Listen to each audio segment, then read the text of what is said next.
Buenas tardes, profesor. Yo soy el alumno Jefferson Michel Torres de Mecánica Automotriz 500 y hoy voy a explicar sobre los sensores de motores diésel. Aquí tenemos una ayuda de un motor Volvo que se va a explicar el sensor que es el de aquí, el de turbo, el sensor de presión de aceite y el sensor de temperatura del aceite. Y por este lado también tenemos el sensor de temperatura del líquido refrigerante. Y como último vamos a explicar el sensor del eje de levas, que va a ser un sensor muy importante que nos va a poder ayudar en muchas cosas. Y como podemos ver, ahora vamos a explicar sobre el sensor del turbo. El sensor del turbo es el que da información sobre la presión de aire y también es el sensor que ayuda bastante en la regulación y el rendimiento del motor. De tal manera, este sensor nos puede ayudar mucho en los controles, en el aumento producido en el colector de admisión del motor para una sobrealimentación, que es lo que hace este sensor de aquí. Y como podemos ver aquí, también el sensor tiene su circuito que va directamente trabajando con la ECU, ya que de tal modo este sensor es el que ayuda bastante en la sobrealimentación al motor y hace que tenga mucha potencia.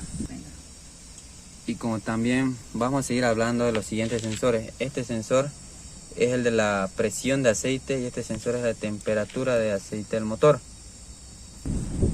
El sensor de aceite, que es este de aquí, la presión de aceite, es el que se encarga de detectar la presión del aceite motor. Y así, al detectar la presión, este sensor aquí es el que envía una señal de voltaje a la ECU. Que hace que mientras vaya la señal de voltaje hacia la ECU, hace que vuelva y marque en arriba en el tablero. Y así se puede saber en el tablero si está trabajando correctamente el sensor o está fallando, para ver si está trabajando con su correcta presión del aceite. Y también, en caso tuviese una falla del sensor de presión de aceite, hubiera un terrible problema, ya que de tal manera este sensor no está trabajando bien o también estaría fallando la bomba de aceite, hace que no subiera una presión constante en el circuito del aceite. De tal manera, en caso no haya una buena presión, puede que se llegue a dañar los cojinetes de biela, bancada y del cigüeñal. Y como siguiente vamos a hablar de este sensor aquí, que es el sensor de temperatura de aceite. Este sensor es el que trabaja, marca en el tablero según la temperatura que está, y en caso este sensor esté mal marcado de otra forma, no estaría llegando a trabajar bien el motor, ya que de tal manera perdería su rendimiento y consumiría mucho más combustible de lo debido.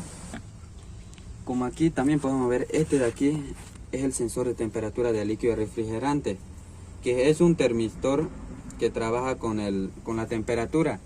Entre más caliente esté el sensor, este generalmente pierde su resistencia, haciendo que envíe la señal a la ECU y haga que encienda el ventilador, ya que en los camiones Volvo algunos tienen el ventilador automático que trabajan con este sensor de aquí, que es el que manda y ayuda para que tenga un buen funcionamiento del motor.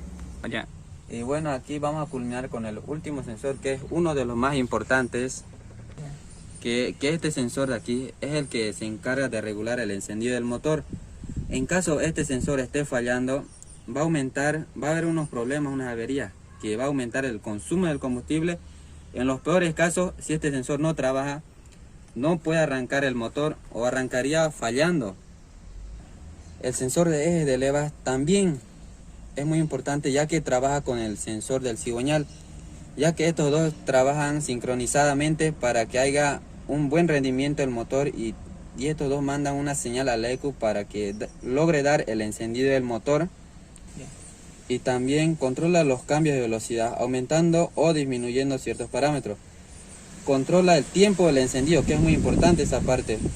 Controla el tiempo en el que se efectúa la inyección, ya que sin este sensor del árbol de levas tendría una mala función.